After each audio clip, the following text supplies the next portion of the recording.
¿Qué pensarías si te digo que los equipamientos no son simples objetos que aumentan las estadísticas de un héroe? ¿Nani? En Age of Empires Mobile, los equipamientos existen para potenciar las mecánicas propias de cada héroe, y esas mecánicas están definidas por sus habilidades, habilidades que están condicionadas por sus tipos que pueden potenciarse con los equipamientos. En este video aprenderás a sacar el máximo potencial de las habilidades de tus héroes con ayuda de las gemas, los anillos, las monturas y demás equipamientos, así que no te lo pierdas. Las armaduras son el tipo de equipamiento más común e importante del juego, ya que mejoran considerablemente tanto a nuestros héroes como a las unidades que los acompañan.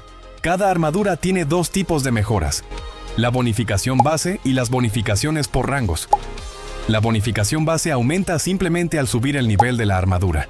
En cambio, las bonificaciones por rangos requieren materiales específicos y además copias del mismo equipamiento. Veámoslo con un ejemplo. Supongamos que quiero subir el nivel de esta armadura. A medida que aumento su nivel, también aumenta el porcentaje de defensa que otorga a los espadachines. El costo también va aumentando muchísimo. Esto hay que tenerlo en cuenta para no desperdiciar recursos. Ahora vamos a ver cómo funcionan los rangos. Para desbloquear el primer rango, el juego me pide sacrificar un casco del mismo tipo. Como tengo 9, cumplo el requisito sin problema. Una vez desbloqueado, debo mejorar cada una de las pestañas utilizando este material. Me pide 8 y tengo 573. Así que vamos a subirlas. Ahora pasemos al rango 2.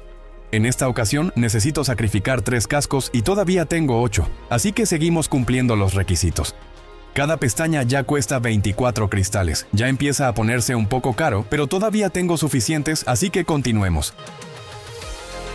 Ahora llegamos al siguiente rango. Esta vez el juego me pide sacrificar 6 cascos, pero solo tengo 5. Bueno, no me voy a quedar bloqueado por uno solo. Si pulsamos el icono de intercambio y después seleccionamos la opción Intercambiar, podremos cambiar este objeto por los materiales que nos faltan para desbloquear el siguiente rango. En mi caso, como tengo 5 cascos y necesito 6, simplemente intercambio una esencia de forja por un casco y listo, ya puedo desbloquear el rango. Ahora cada pestaña cuesta 48 cristales. Aún tenemos materiales, podemos continuar. En la última pestaña de este rango, el juego ya me pide otro material diferente, y de ese no tengo suficiente, así que tendremos que dejarlo aquí por ahora. Los rangos de las armaduras míticas se suben con un nuevo material llamado Meteorito Carmesí. Por el momento parece que lo podemos obtener en eventos. Y básicamente así es como funcionan todas las armaduras. Primero subes el nivel, después desbloqueas los rangos y por último mejoras cada uno de ellos. Como acabamos de ver, el coste de las mejoras aumenta muchísimo conforme avanzas. Por eso mi recomendación es que si tus recursos son limitados, no intentes mejorar demasiados héroes al mismo tiempo. Lo mejor es concentrar todos tus recursos en una o dos marchas principales para que notes un progreso real. Con la última actualización del juego, las armaduras pueden alcanzar nuevos niveles. Sin embargo, parece que esta función solo está disponible, por ahora, en los servidores más antiguos. Para evolucionar una armadura, el juego nos pide estos dos tipos de cristales. A cambio, el equipamiento pasa de calidad legendaria a calidad mítica. Al evolucionarla, aumentan tanto la bonificación base como las bonificaciones por rangos. Después de ascender la armadura, podemos seguir aumentando su nivel utilizando el mismo material de siempre, aunque, como era de esperar, el coste de cada mejora es más elevado. Al llegar al nivel 100, también se desbloquea un nuevo espacio para gemas. Su apariencia es diferente a la de los espacios anteriores, así que podría tratarse de un nuevo tipo de gema. Más adelante vemos cómo funciona. Por ahora, mi primera impresión sobre esta actualización es que el coste necesario para evolucionar la armadura y llevarla hasta el nivel 100 no parece demasiado elevado. Eso sí, muchos tendremos que dejar temporalmente fuera de uso algunas marchas, porque probablemente no contemos con materiales suficientes para mejorar todas nuestras armaduras al mismo tiempo. También tendremos que esperar para comprobar qué materiales y cantidades exige el juego a medida que nos acercamos al nivel 140. Otro detalle importante es que los nuevos niveles se irán desbloqueando de manera progresiva. Esto significa que el cambio no llegará de golpe, sino que tendremos algo de tiempo para conseguir materiales, organizarnos y decidir cuáles armaduras queremos mejorar primero. Con las gemas pasa algo muy interesante, y es que tienen la capacidad de fortalecer los atributos de los héroes, potenciar los efectos de las habilidades y aumentar los atributos de las unidades. Actualmente existen 27 tipos de gemas divididas en 4 grupos: estratégicas, heroicas, tácticas y compuestas. Dentro de las gemas estratégicas hay algunas que influyen directamente en los atributos de las unidades, como el ataque, la defensa y la salud. Las gemas heroicas potencian los atributos de los héroes: poderío, estrategia, armadura y asedio. Las gemas tácticas ayudan a escalar el daño de las habilidades, y las gemas compuestas son una combinación entre estratégicas y heroicas, es decir, potencian atributos de héroes y unidades al mismo tiempo. Pero, ¿cómo ocurre realmente todo esto? Para entenderlo, primero tenemos que desmontar un poco la lógica del juego. Empecemos entendiendo una idea muy importante. Los atributos son, por decirlo de alguna forma, el ADN de los personajes. Tanto los héroes como las unidades nacen con una determinada cantidad de atributos. Y esos atributos pueden aumentar gracias a distintos tipos de equipamiento, entre ellos las gemas. Y aquí viene lo interesante. En el caso de los héroes, cuando aumentamos sus atributos, las unidades que los acompañan también se benefician de forma indirecta. Si leemos la descripción del atributo poderío, dice lo siguiente: cada punto de poderío aumenta el ataque de poderío de las unidades de la tropa en un 0,15%. Con armadura ocurre algo parecido. Cada punto de armadura aumenta la defensa de las unidades. Y estrategia dice: cada punto de estrategia aumenta el ataque y la defensa de estrategia de las unidades. Eso significa que una simple gema de poderío no solo aumenta el poderío del héroe, también aumenta el ataque de poderío de todas las unidades que lo acompañan. Y aquí encontré un detalle bastante curioso. Cada punto de estrategia aumenta tanto el ataque como la defensa de estrategia. Eso significa que un Ramsés con mucha estrategia no solo hará más daño contra otros héroes estrategas, también resistirá mejor sus ataques. Interesante, pero los atributos no terminan ahí. También influyen directamente en el poder de muchas habilidades. El propio juego dice que las habilidades con bonificación de atributo aumentan sus efectos un 0,3% por cada punto del atributo correspondiente. Por ejemplo, el poderío. Hagamos las cuentas. Mi Ciro tiene 643,71 puntos de poderío. Si multiplicamos ese valor por el 0,3%, obtenemos una bonificación del 193,11% para todas las habilidades que tengan bonificación de poderío. Una de ellas es represalias violentas. Esta habilidad tiene un daño base del 130%, pero además recibe bonificación de poderío. Eso significa que el daño final de la habilidad aumenta hasta el 381,04%, y cuanto más poderío tenga Ciro, mayor será el daño que haga esta habilidad.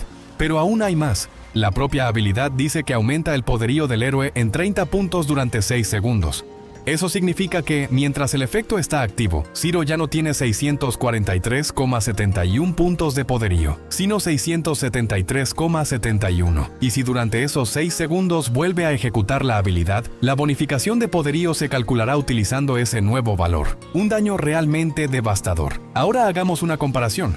Voy a quitarle las gemas de poderío a Ciro. Sin ellas, su poderío baja hasta 616,31. Si repetimos el cálculo y volvemos a multiplicar ese valor por el 0,3%, obtenemos una bonificación del 184,89%, un poco menos que antes. Ahora aplicamos esa bonificación sobre el daño base de la habilidad, que es del 130%, y obtenemos un daño final del 370,36%. Como puedes ver, solo por quitar las gemas estamos perdiendo aproximadamente un 10% de daño. Y esa es la verdadera influencia que tienen las gemas sobre los atributos. Incrustar una gema de poderío no significa únicamente que el poderío del héroe vaya a subir. También significa que las habilidades con bonificación de poderío escalarán mejor y que las unidades que acompañan a Ciro harán más daño de poderío. Y exactamente la misma lógica se aplica al resto de atributos.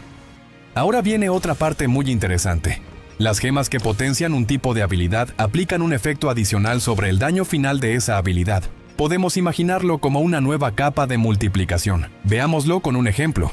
Voy a añadir una gema pasiva a la armadura. Esta gema proporciona un bono adicional del 2,3% para ese tipo de habilidad. Ya sabemos que el daño final de la habilidad de Ciro es del 381,04%.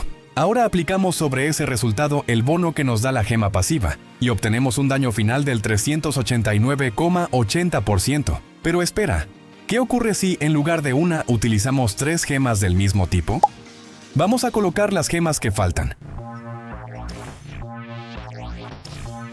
Ahora sumamos el porcentaje que aportan las 3 gemas y volvemos a aplicarlo sobre el daño final de la habilidad. el resultado aumenta hasta el 416,09%. Y aquí está la parte realmente importante. Como la gema multiplica el resultado final, su valor aumenta a medida que el héroe se hace más fuerte. Por ejemplo, si la habilidad hiciera únicamente un 130% de daño, sin recibir bonificación de poderío, la gema añadiría muy poco daño en comparación con una habilidad que ya está siendo potenciada por ese atributo.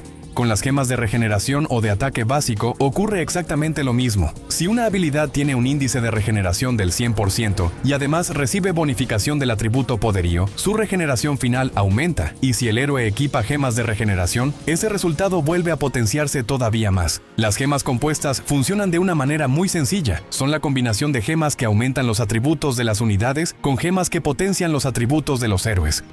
Para crearlas, basta con sacrificar gemas de cualquier tipo. Eso sí, el sistema solo permite combinar gemas de la misma rareza. Podemos hacer prácticamente cualquier combinación, y el resultado siempre será una gema compuesta que potencia tanto atributos de las unidades como atributos de los héroes. Personalmente creo que este sistema está mucho mejor planteado que otros que llegaron anteriormente, y la forma en la que lo han implementado me parece bastante acertada. Limitar la mejora hasta el nivel 100 durante los primeros 40 días ayuda a que la progresión sea mucho más estable. Solo imaginen qué habría pasado si el juego hubiera desbloqueado los 140 niveles desde el primer día. Probablemente muchos jugadores habrían sentido que era imposible seguir el ritmo y habrían abandonado el juego casi de inmediato. Así, en cambio, parece que el sistema deja margen para que la progresión sea mucho más saludable. Por ahora, solo queda esperar para descubrir qué nos espera después del nivel 100. Ahora que entendemos cómo influyen los atributos sobre todo el sistema, también entendemos el enorme valor que tiene una sola gema capaz de potenciar ambos al mismo tiempo. Y aquí es donde está la verdadera utilidad de comprender toda esta mecánica. Puede parecer que entender todo esto no sirve para mucho, pero la realidad es completamente distinta. Este tipo de sistema se repite una y otra vez en muchos juegos de estrategia. Y cuando entiendes cómo funciona el juego por dentro, empiezas a tomar mejores decisiones, configuras mejor tus marchas, aprovechas mucho mejor tus recursos, y poco a poco empiezas a sacar ventaja sobre jugadores que tienen exactamente las mismas tropas que tú. Todas las fórmulas matemáticas que utilicé para hacer estos cálculos las dejaré publicadas en el foro de guías de Discord. Allí también encontrarás otras guías muy completas sobre mecánicas que el juego prácticamente nunca explica. Te dejaré el enlace en la descripción. Y por el momento, lo dejaremos hasta aquí para que el video no se haga demasiado largo. En el próximo capítulo veremos cuál es la influencia que tienen las monturas y los mercenarios sobre nuestros héroes y nuestras unidades. Así que, si te gusta este tipo de contenido, házmelo saber en los comentarios. Y no olvides suscribirte y dejar tu like. Eso me ayuda muchísimo a seguir investigando todas estas mecánicas para traer guías cada vez más completas. Nos vemos en el próximo capítulo. ¡Hasta pronto!